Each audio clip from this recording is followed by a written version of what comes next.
Mengapa kasih Allah yang tidak terbatas itu ditujukan kepada dunia, bukan surga? Karena surga itu tidak bermasalah. Dunia ini yang bermasalah, itu sebabnya kasih Allah yang tidak terbatas itu ditujukan kepada dunia ini. Dunia yang dimaksud adalah manusia yang diciptakan segambar dan serupa dengan Allah, itu telah jatuh dalam dosa, dikuasai oleh dosa, dan tidak dapat lagi menikmati kebaikan Allah itu. Amin, amin. Jeff bilang amin. Ya, dalam suasana santai, saya bersama dengan Jeff.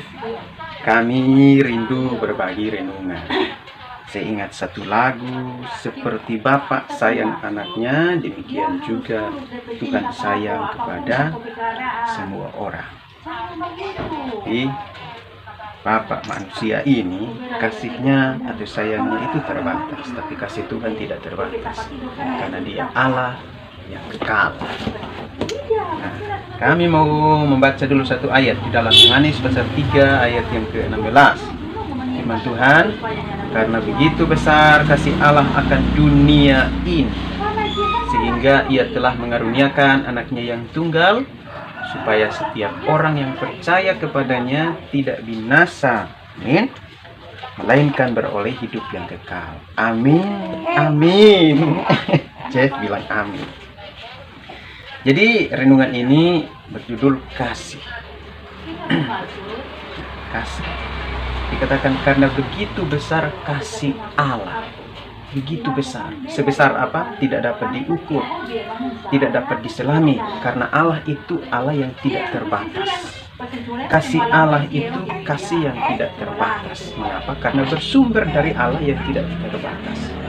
Nah, karena begitu besar kasih Allah akan dunia ini. Mengapa kasih Allah yang tidak terbatas itu ditujukan kepada dunia, bukan surga? Karena surga itu tidak bermasalah. Dunia ini yang bermasalah, itu sebabnya kasih Allah yang tidak terbatas itu ditujukan kepada dunia ini. Dunia yang dimaksud adalah manusia yang diciptakan segambar dan serupa dengan Allah, itu telah jatuh dalam dosa, dikuasai oleh dosa, dan tidak dapat lagi menikmati kebaikan Allah itu. Bukan karena kebaikan Allah atau kasih Allah itu terbatas atau habis, tidak. Karena manusia itu hidupnya dikuasai oleh dosa, dalam cengkraman setan, sehingga dia tidak dapat lagi merasakan atau menikmati kasih atau kebaikan Allah itu. Olehnya itu Allah berinisiatif menyatakan kasih yang tidak terbatas itu kepada dunia, ya, supaya dunia atau setiap orang ya yang hidup dalam dosa itu, ketika percaya kepada Dia, tidak binasa, melainkan beroleh hidup yang kekal. Amin ya Jeff, amin. Hidup kekal itu menjadi impian semua orang, ya. Dan hidup kekal itu hanya diperoleh ketika percaya kepada Yesus Kristus. Setiap orang, ya, bukan sekelompok orang, satu orang percaya semuanya ikut, tidak. Ya, saya selalu mengungkapkan satu ilustrasi seperti ini. Mau ke surga itu atau memperoleh hidup kekal itu ibarat pergi ke toilet. Pergi ke toilet itu satu-satu, tidak bisa diwakili, tidak mungkin kan. Seorang anak ya rasa mau buang air begitu kan, terus dia bilang, "Pak, titip ya, Bapak kan mau ke toilet jadi titip ya." Tidak bisa begitu, itu pergi sendiri, tidak bisa diwakili. Jadi hidup kekal itu urusan pribadi lepas pribadi.